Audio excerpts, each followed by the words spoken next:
দিল্লির বুকে ভয়াবহ বিস্ফোরণ, ঠিক এখান থেকেই শুরু ভারতের আজকের সবচেয়ে বড় রাজনৈতিক ও কৌশলগত সংকট। লালকেল্লার কাছে গাড়ি বিস্ফোরণে মুহূর্তেই মৃত্যু 10 জনের, আহত অনেকে। চারদিকে বিস্ফোরকের খোঁজ, এ যেন সরাসরি রাষ্ট্রের নিরাপত্তাকে চ্যালেঞ্জ ছুড়ে দেয়া। কিন্তু বিস্ময়ের ব্যাপার, এত বড় সাহসী ঘটনার পরও ভারত এবার পাকিস্তানের নাম উচ্চারণ করছে না। কিন্তু কেন? এখানেই শুরু হচ্ছে আসল নাটক। কারণ এই হামলাকে অ্যাক্ট অফ ওয়ার বললে স্বাভাবিকভাবে প্রশ্ন ওঠে, তাহলে দ্বিতীয় দফা অপারেশন সিন্দুর কবে? প্রধানমন্ত্রী মোদির নিজের ঘোষণাতেই বলা ছিল ভবিষ্যতে যে কোনো সন্ত্রাসী হামলাকে ভারত যুদ্ধ বলে মেনে নেবে। কিন্তু সেই দীপ্ত ঘোষণা এখন সরকারের গলায় দড়ির মতো ঝুলছে। যুদ্ধ বলতে পারছে না, পাকিস্তানকে কাঠগড়ায় তুলতে পারছে না, আবার নীরব থাকলেও বিরোধীদের তীব্র সমালোচনা ধেয়ে আসছে। মোদি সরকারের এমন অসহায় অবস্থান সাম্প্রতিক সময়ে দেখা যায়নি।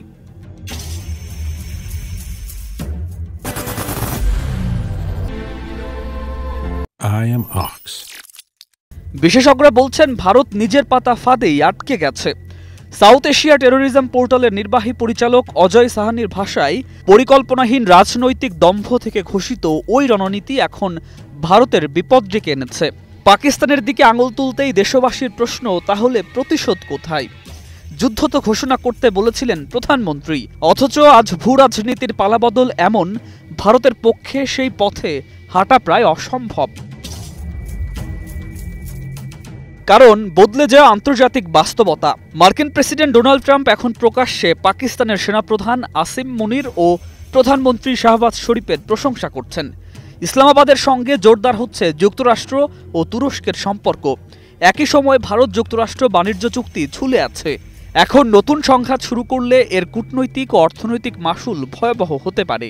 তাই দিল্লি বুঝে গেছে এখন যুদ্ধের ভাষা বলার সময় নয়, বরং নীরবতার বোঝা বয়ে চলা ছাড়া উপায় নেই।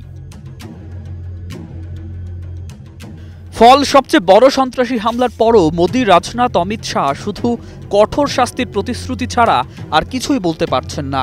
পাকিস্তানের নামও নিতে পারছেন না। 11 বছরের শাসনে এই প্রথম মোদি সরকার এতটা কোণঠাসা, এতটা সাবধানী, এতটা অসহায়। প্রশ্ন তাই ঘুরে ফিরে একই জায়গায়, ভারতকে সত্যি নিজের তৈরি ফাঁদেই অবশেষে পড়ে গেছে? Desk report, 21 television.